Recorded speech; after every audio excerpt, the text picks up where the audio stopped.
car j'ai l'assurance que ni la hauteur ni la profondeur ne pourra nous séparer de l'amour de Dieu manifesté en Jésus-Christ notre Seigneur.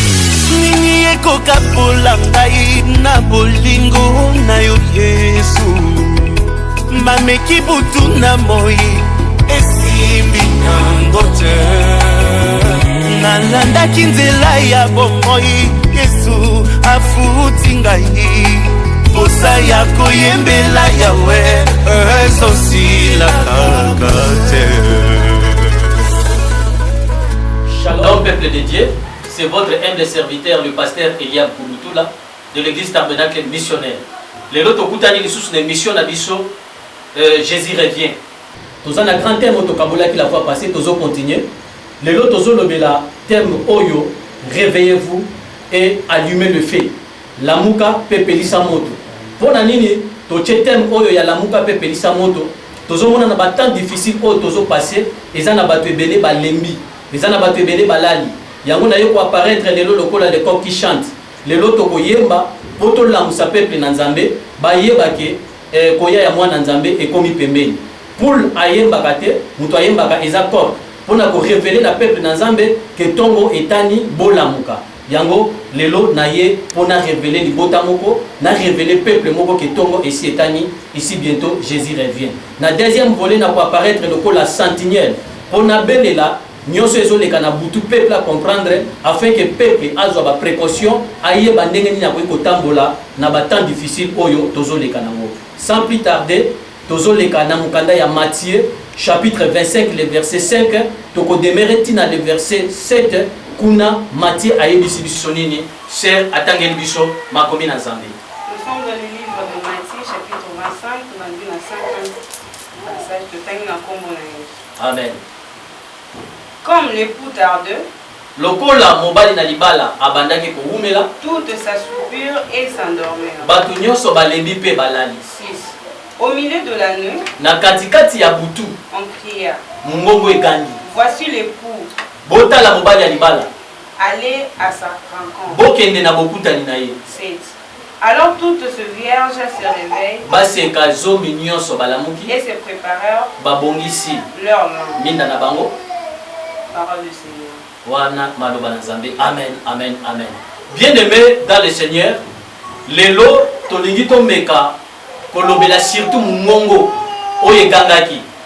Kolanda na idée ya pensée ya Bible, mungongo oyo ezalaki na kati ya ndako te. Baseka zomi nde bazaki na kati ya ndako, mais mungongo oyo egangaki na libanda. Bolamuka mobali ya libala azoya. Yango na lobi lelo nazo jouer rôle ya sentinelle. Pona yebisa libota moko azwa conscience alamuka alongwa na état ya pongi aleka na état ya réveil. Sentinelle aza mutu oyo alala na kati ya ndako te. Sentinelle aza mutu oyo batunaka basango ndenge nini kutu eleki.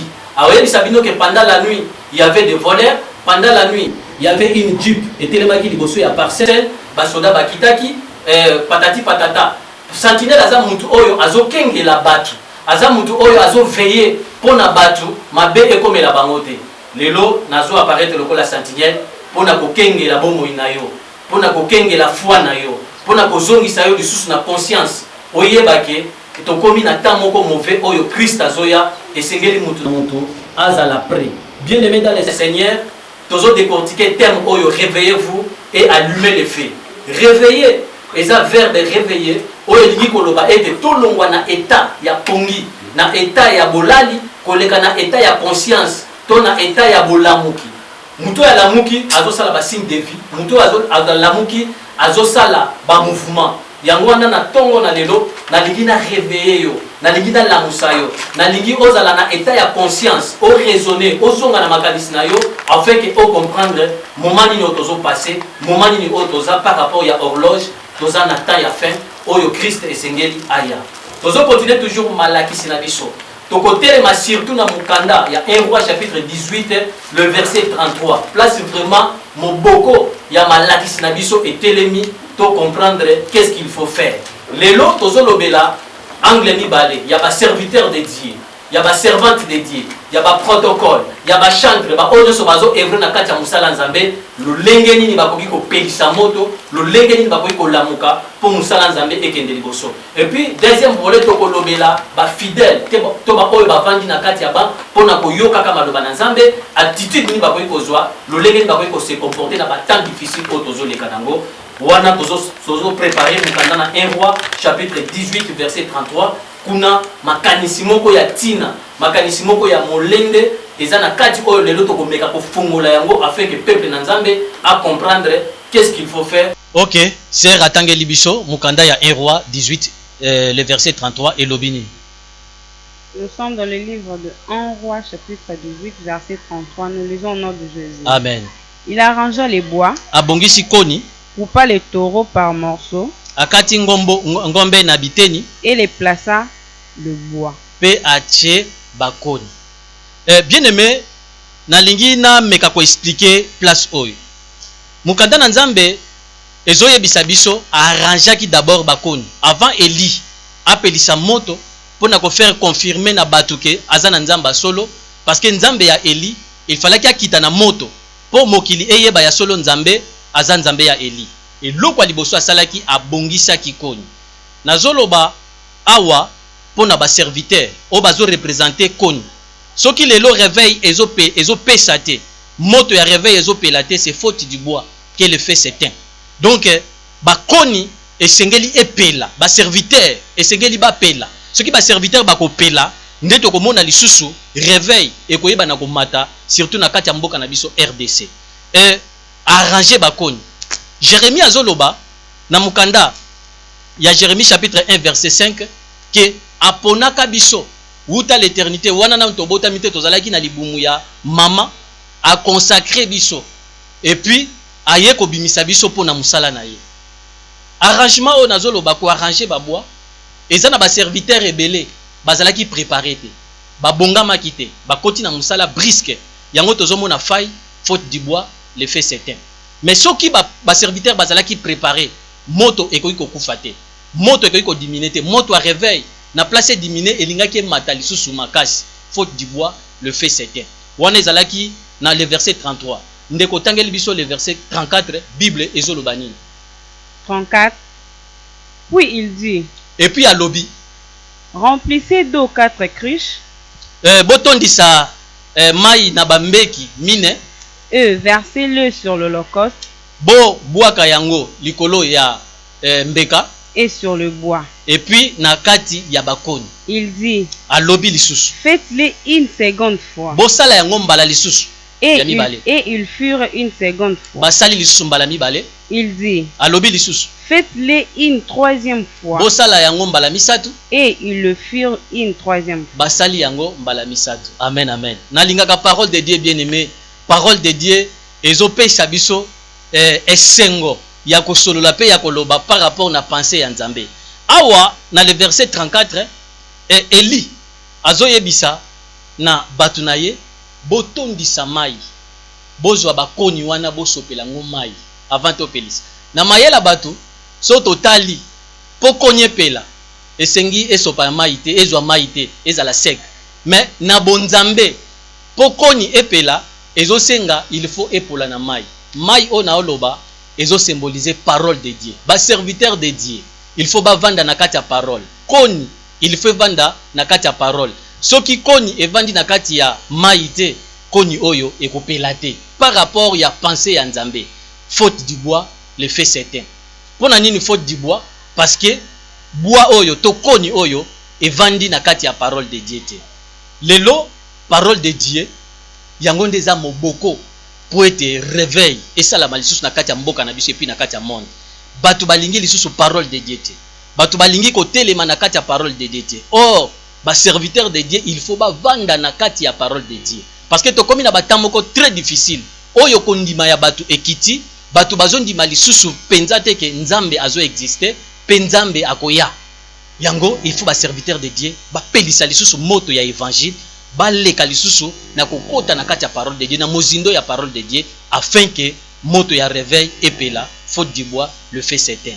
Na se ya verset oyo Eli azo yebisa na batu na ye bozwa mai botia yango na kati ya bambeki mine oyo. Mbeki mine oyo ezo représenter 4 évangiles. Bien aimé, évangélisation eza réservé pour na ba évangéliste kakate. Eza réservé pour na ba aspirant serviteur au bazoya lobité. Même yo docteur, nazoloba sur évangélisation pas comme 5 ministères, mais évangélisation comme mission globale au nzamba tindi biso toté ya sango malamu. So total na Marc chapitre 16 verset 15, Bible zo yebisa biso aller na monde mobimba bozalisa bango ba disciple nanga. C'est par l'évangélisation. Na côté ya sango malamu nde batu ba okoma ba disciple ya Nzambe. Bien aimé dans le Seigneur, na regretter ba serviteur oyo bazo benga ba évangéliste comme ba petit bitinda. Évangéliste aza petit bitinda te. Eza mission oyo azo exercer ya évangile. Na yo poko salango. Mais lelo ba oyo ba benga ba serviteur bazo mona c'est comme si baza déjà na plafond, ba koki ko sala lisusu évangélisation te, ba koki ko parler sur évangélisation te parce que déjà si bango ba koki eza musala ya ba évangéliste. Serviteur de Dieu nyonso, il faut apola na kati évangélisation. Balobi botondisa bambeki mine na mai. 4 évangiles, il faut la remplir na kati ya parole. Parole il faut teyama na monde entier afin que to gagner ba disciples, to gagner batu parce que ici bientôt Christ azoya. Ceux qui n'ont insisté sur la parole, na minute oyo ezali susu makambu ya bisako lipenzate. Na minute oyo ezali kambu ya parole de Dieu, batu ba yoka maloba na Nzambe afin que ba se préparer pour tango époux agoya bazala na isika na royaume des cieux. Tozo préparer libota na Nzambe toujours na royaume des cieux, tant et comme muke. Na horloge tant tozo tala Israël, même tozo tala monde. Bible zoloba même mokili yango moko ezo enseigner biso te ba fléau, ba signe ezo mona na palpable. Oyo tango mususu na tango akalemona na kite me Matthieu azo détailler biso ezala na maladie oyo ko dominer na kati ya moki. Alléluia. Na lingaka parole de Dieu parce que ça parole moko prophétique oyo nyonso parole de Dieu elobaka ekosaka te pe ekokisaka yango. Soki tokiti na se ba polisa kikaka konite, ba polisa kikaka ba mbekite ba ye lisusu ko polisa na offrande. Bien aimé, offrande tozo pesa, il faut ezala na kati ya parole de Dieu. Lelo ezana batu ebele bazozwa offrande oyo evandi na kati ya parole de Dieu. Ils ont créé leurs offrandes pour na ko s'enrichir bango moko. Mais ce qui total na kati ya parole ba offrande wana ezate. Il y a des offrandes, il y a des aumônes, il y a des collectes. Oyo salamaki Bible ezo sembola yango. Même les offrandes, l'holocauste, il faut esalama conformément na parole de Dieu. Balobi to polisa na mai même offrande oyo tozo dédié epa ya Nzambe. Awa na lingina atake lisusu bato bayembela kanzambe. Tangu tozo yembela Nzambe eza offrande oyo tozo pesa pa Nzambe. Offrande wana tozo pesa pa Nzambe to loyembo wana il faut ebalana na kati ya parole de Dieu. Parce que texte oyo biso tozo zwa eza na kati ya parole de Dieu. Donc l'holocauste to offrande oyo tozo dédié na maboko ya Nzambe, il faut ebalana na kati ya parole de Dieu. Conformément na de Genèse chapitre 4 verset 4, ce qui sert à la biso. Nous sommes dans le livre de Genèse chapitre 4, 4e verset, j'ai lu au nom de Jésus. Amen. Et Abel de son côté, Abel nangambu na ye, en fit une des premiers nœuds azwaki kona na ye ya liboso de son troupeau et de leur graisse. Oyo ya mwana na pate pe ya mafuta vraiment. L'Éternel porta un regard favorable sur Abel. Ah, telemanano wanande. Bayebisi biso l'Éternel porta un regard favorable à Abel. Donc Nzambe atali Abel na misu ya kitoko. Soki tozoloba regard favorable, cela signifie que Nzambe a apprécié nanu Abel. Avant à apprécier offrande na ye, a apprécié nanu la personne oyo azoko porter offrande. Na version ya Darby balobi Dieu pouva. Donc approuvé nanu Abel par rapport ya ndenga zaleli nanu approuvé offrande te, mais Dieu agréa d'abord Abel la personne oyazo mema offrande de deux toyoki et sur son offrande deuxième fois aye ko agréer offrande na ye. Donc tant nazoloba pona ba serviteur bien aimé serviteur oyo avandi na maloba Nzambe Nzambe azo agréer ye d'abord, après azo agréé parole na ye. soki totali na bayembi parce que na lingaka mingi bayembi j'aime chanter na grâce ya Nzambe na lingaka nazala moyembi po na yemba lokola bango mais koyembela Nzambe epesa melanga te mais na lingaka bango yango na lobi tangu tozo mema offrande na biso ya adoration pa na Nzambe il faut Nzambe agréer d'abord porteur ya offrande moyembi Nzambe asepeli na moyembi après Nzambe asepela na adoration oyo ozopesa Nzambe donc adorateur azala agréé et puis adoration ezala agréé liboso na Nzambe nyonso po esalama malamu il faut adorateur oyo azala plongé na kati ya mai qui est la parole de Dieu il faut vanda na kati ya maloba na Nzambe nde Nzambe akogréer et puis akoagréer offrande na ye primo porteur de l'offrande doit être agréé de deux l'offrande doit être agréé Nzambe apambola bayembi bozala modèle bozala batu oyo bazo pesa avantage d'abord na Nzambe na comportement na habitude na façon de vivre na crainte de l'Éternel après bo sepelisa Nzambe à travers ba chanson na bino nde Nzambe ako agréé yango nazo bakisa eloko mususu na offrande toujours nous sommes les porteurs de l'offrande même les serviteurs de Dieu biso ba prédicateurs tozo mema offrande pa Nzambe il faut d'abord tozala agréable parce que oyo tozo mema eza maloba na biso te mais eza maloba ya mokeli atindi biso tokende koloba il faut tozala agréable parce que lui-même est 3 fois saint biso ba oyo tozo mema parole na ye il faut tozala lokola ye nde ekozala malam faute du bois le fait s'éteint faute ya ba serviteur de Dieu nde tozomona moto ya réveil ezokita na batant oyo bien aimé il faut tozongisa moto ya réveil parce que peuple na Nzambe il faut azala préparer pour la vie éternelle Jésus revient question oyo ezongaka nyonso na démission nyonso na lekaka est-ce que es-tu prêt eza réponse ngam na opesa te yo oyo ozolandanga examiner vie na yo oko comprendre soko oza prêt toza prêté tika Nzambe apambola yo oyeba position nini okoki kozwa par rapport ya parole de Dieu potango mobali na libala koya ozwa esika o tikala te tozo continuer toujours terme na biso oyo ya Jésus revient faute du bois le fait s'éteint bien aimé na lobaki naza lokola sentinelle oyo na ye koloba na peuple na Nzambe na part ya Nzambe parce que biso tozo veiller pendant la nuit to yebi temps oyo toza nango nini ezoleka tokomi na temps moko oyo molili esi ekoti na kati ya mokili makambo nyonso ekomi bouleversé bato bazokende koluka mbongo bato balingi lisusu kovanda na présence ya Nzambe te surtout na bataille ya confinement oyo eza na bato ebele banda bayoka maloba Nzambe ti lelo banda bakanga église ti lelo atikali koyoka lisusu maloba Nzambe te bien aimé cherchez là où on est en train de prêcher la parole même na internet même na télévision il y a des prédicateurs qui sont en train de prêcher un serviteur de Dieu akoki kokanga maboko te d'une manière ou d'une autre il faut toter ya sango malamu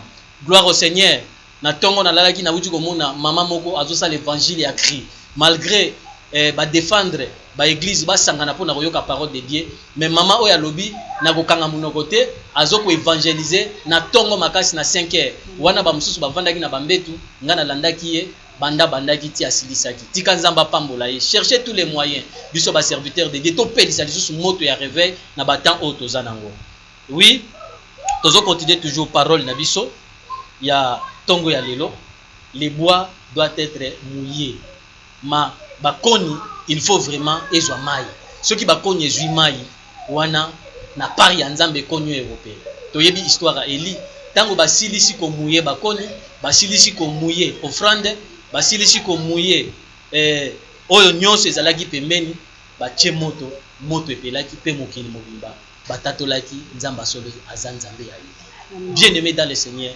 soki toza mouillé na kati ya parole de Dieu oyo biso tosala omona moto ya réveil européen na batant oyo peuple na Nzambe il faut azala préparer tant ekomi mukie tozomona ba signe palpable oyo ezolakisa ke Jésus azoya ba épidémie présentement toza na problème ya coronavirus oyo monde ezokoka ko maîtriser yango te bien aimé miche na biso likolo ya ngomba soki tokotalela Nzambe azana ba solution nyonso kati na ba vie na biso lelo na kati ya ba église bible bande kangamaki wana na loba na ba fidèle Bible bande kangama kitango bakangaki ke bato bakoki kosambela lisusu te ba réunion de prière eza lisusu te ti lelo eza na bato ebele nanu bafongoli Bible te mokolo bakofongola Bible nyonso ekomi poussière. Or biso ba chrétien toza na mukanda oyo Nzamba apesa biso inspiré par Dieu, poussé par le Saint-Esprit que ces hommes ont écrit cet livre. Donc sengi na biso nyonso to examinaka écriture pona ko conclure tozotanga mukanda ya Josué chapitre 1 verset 8 oyo yo yebi malamu esengi na biso tango nyonso to examiner écriture. Ndeko atangeli biso mukanda ya Josué chapitre 1 verset 8. Josué 1 8. Je lis au nom de Jésus. Amen. Que ce livre de la loi ne s'éloigne point de ta bouche. Mibeko mukanda ya mibeko elongwa na munoko na yote. Médite les jours et nuits. Sembolaka yango pe kanisaka yango butu na moi. Pour agir fidèlement selon tout ce qui est écrit. Po osala pe otambola lolenge oyo ekomami na kati. Car... Amen amen. Amen. Amen amen. Amen. Bien-aimé dans le Seigneur, mukanda na Nzambe oyo elongwa na munoko na yote. Ata na corona ou corona te na confinement tout confinement te esengeli na biso nyonso to examiner écriture na Nzambe. Ezala na kati ya détresse, na kati ya minyoko, na kati ya kozanga, na kati ya bokauki, biso liloba na Nzambe na munoko na biso ekotika la kolongwa te. Tika Nzambe apambola yo na yekaka na tongwa lelo po na révéler yo na sosolisa yo na lamusa yo lisusu oyebake esengeli na biso to pelisa moto ya réveil. Na bambula oyo elekaki instrument ezalaki te modernisation lelo ndenge ba instrument ekomi ba pareil ekomi ezalaki te mais na ba kilt ya mbunda il y a des gens tant kaka prédication ebandi to loyembo ebandi il y a la manifestation du Saint-Esprit parce que bazalaki toujours plonger na kati ya parole de Dieu ba sokolaki maloba ya Nzambe ba sokolaki parole de Dieu na mobimba na yango baliaki kasa ya Bible na mobimba nango nde Nzambe abandaki ko manifester puissance ya makasi. Et il y a des gens qui posent ma bokote mais batu babandai ko bika ezalaki na ba miracle makambo minene bandai ko accompagner parole de Dieu parce que il y aura des signes des prodiges où ils ont accompagné parole de Dieu. Ce qui miracle moko songolo et salami na libanda ya parole de Dieu eza miracle o ewiti pa na Nzambe te. Miracle na Nzambe eza na kati ya parole de Dieu. Tika Nzambe na bolingo apambola yo wana ezalaki le serviteur de Dieu le pasteur Eliab Kubutula oyo avandi na mboka ya RDC précisément na commune ya Ngaliema na kati ya Kinshasa na secteur ya Ozone yende azalaki lokola molakisi na tongo ya lelo. Oui, bien aimé bo abonner massivement na kati ya chaîne oyo tozana ba partage ya bien oyo tozokabula na peuple na Nzambe biso tozoloba surtout pona ko lamusa ba serviteur ko lamusa ba homme de Dieu ba yeba tanini otokomi liloba nini to lipa nini otokoki kopesa peuple na Nzambe afin que bazwa esika na royaume des cieux na yaki lokola soso oyo azobeta kokeriko afin que mokili yeba tongo elingi etana na yaki lokola sentinelle na kenge la vie na yo po ete Nzambe akotuna biso yo sentinelle osalaki nini, qu'est-ce qui s'est passé yo muto lalaki libanda esengeli na yo oyebisa bato ya ndako nini oyo elekaki pendant la nuit. Nzambe apambola bino bosabone massivement bo like Nzambe akoyeba na kopambola bino wana ezalaki ndeko wa bino le pasteur Eliab Kubutula na remercier ba technicien nyonso oyo basungaki nga na musala oyo na bosanité kuna na technique frère Jenny na bosanité frère Dieu na bosanité ancien Mubikai oyo azaki na biso elongo ancien Amos Kongolo ye pazaki na biso elongo na lecteur nanga ndeko mwasi à côté tika Nzambe apambola yo tokutani na poso oyo zoya Nzambe na bolingo apambola apambola apambola.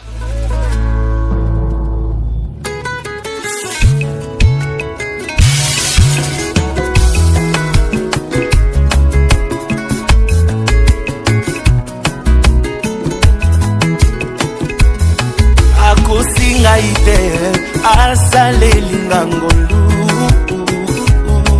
akosinga ite o asaleli ngangolu akosinga ite asaleli ngangolu Yesu akosinga ite o asaleli ngangolu